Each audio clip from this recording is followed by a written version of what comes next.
सन्मान्य स्टेज, सर्व जमलेले मान्यवर आणि माझे मित्र मैत्रिणी बालमित्र सर्वांना, आता आईचा आज सेवानिवृत्ती सोहळा आहे. आईबद्दल बोलायचं म्हटलं तर मग खूप वेळ पूर्ण पडेल, त्यामुळे मी एक त्रयस्थ व्यक्ती म्हणून काही वर्णन करणार आहे.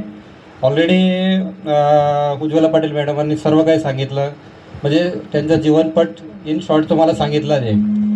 तर आता त्यातल्या काही इन बिटवीन घडामोडी आहेत की ज्या हायलाईट करण्यासारख्या, त्या मी तुम्हाला सांगतो. ॲक्च्युली 1985 साली आईने ड्युटी जॉईनिंग केली. त्यावेळी वय वर्ष होतं 19. तर तेव्हापासून तर आज 39 वर्ष सर्व्हिसमध्ये. त्या 85व्या वर्षी 1985मध्ये जॉईन झाल्यानंतर सुरुवातीला वाघाडीला, त्यानंतर कन्या हायस्कूल, फुले, त्याच्यानंतर विखरण आणि आर्थे, फायनली आता शिरपूरमध्ये रिटायरमेंट आली. या पद्धतीने बदली होत गेल्या.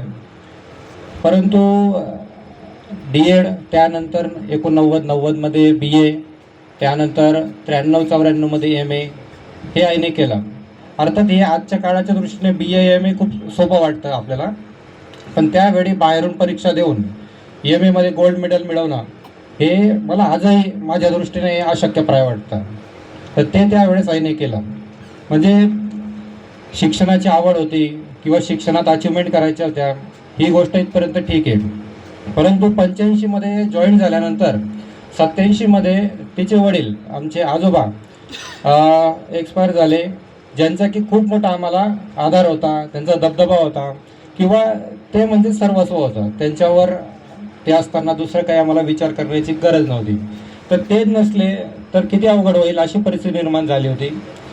तर इतक्या प्रतिकूल परिस्थितीमध्ये आव्हानं भरपूर होती.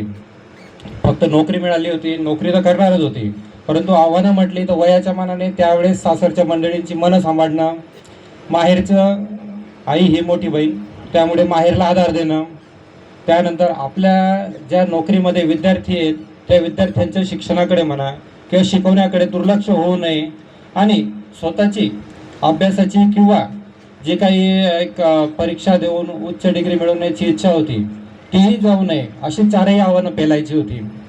तर एक स्त्री म्हणून किंवा इतक्या कमी वयात एक पुरुष म्हणून जरी आव्हानं आली ही, तरी ती पेलणं बरीचशी अवघड होऊन जातात. त्यावेळी शिक्षणही घेतलं, सासरच्या मंडळीची मनही सांभाळली, माहेरचं जे काही आधार द्यायचा होता तेही काम पूर्ण केलं आणि कुठेही उणीव भासू दिली नाही.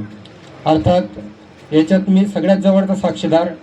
माझ्याकडं जे वैयक्तिक लक्ष दिलं गेलं, आमचं जे काही एक रिलेशन झालं आईचं माझं, तर ते असल्यामुळे मी एवढं डिटेल तुम्हाला वर्णन करू शकतो हे सर्व काही. तर ही सगळी आव्हानं पेलत आज 2024मध्ये सेवानिवृत्ती येते. तर माझ्या दृष्टीने एक मोठी शर्यत होती जी 1987मध्ये सुरू झाली होती आईची, तर ती आज यशस्वीरित्या पूर्ण होते. आणि ही शर्यत पार पाडताना असं नाही की फक्त एकटीलाच पार पाडायची होती, त्यात बहुतांशी स्वतःचाच होता. परंतु त्या दरम्यान संस्थेमधून सहकार्यांचा सपोर्ट म्हणा, वेळोवेळी पदोन्नती झाल्यामुळे शाबासकीची थाप मिळणं म्हणा, नातेवाईकांमधून जे काही कौतुकाचे उद्गार असायचे, या गोष्टींमुळे ही शर्यत कुठे ना कुठे थोडी सोपी झाली. कठीण होतीच पण सोपी झाली ती.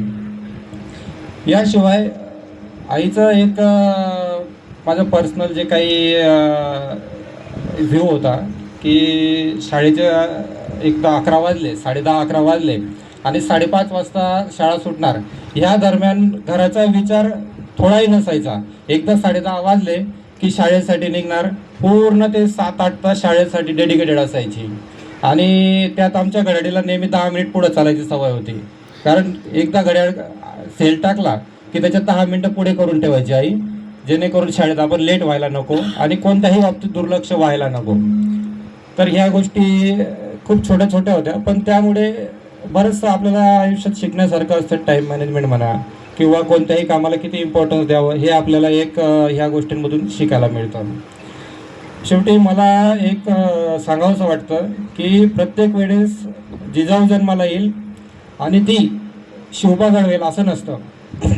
तर प्रतिकूल परिस्थितीमध्ये आपले नातेवाईकांना सांभाळून, आपली कर्तव्य पार पाडून आणि सर्व काही सुव्यवस्थित आपल्या घराला परिस्थितीत नेणं हे सुद्धा एका स्त्रीचं कार्य आहे आणि आजच्या काळातलं जिजाऊचं कार्य आहे आणि ती माझी जिजाऊ करते याचा मला सार्थ अभिमान आहे. योगायोगाने आईचं नाव जिजाबाई आणि माझ्या दृष्टीने तरी कर्तृत्व जिजाऊसारखं आहे. तरी आज संस्थेने एवढा सुंदर सोहळा ठेवला, सर्व सन्मान्य अतिथी आले, त्यांनी सेवापूर्ती म्हणा सत्कार म्हणा त्या निमित्ताने एक कृतज्ञता म्हणून हा सोहळा झाला. कुठेतरी तिच्या कार्याला एक पूर्णविराम भेटला असं मी आज समजतो. यापुढे 39 वर्षाची सर्व्हिस झालेली आहे, ती काही एका सेवापूर्ती सोहळ्याने हा कार्यक्रम संपेल, ऋणानुबंध तुटतील असं राहणार नाही. मी आमच्या पूर्ण कुटुंबियांच्या वतीने संस्थेला एक ग्वाही देऊ इच्छितो की हे ऋणानुबंध 39 वर्षांचे आमचे जे संस्थेशी असेच राहतील आणि यापुढे संस्थेच्या प्रगतीसाठी जे काही कार्य आवश्यक आहे ते आमच्याकडून कायम राहील, कायम सपोर्ट राहील, ते मी सांगू इच्छितो. धन्यवाद.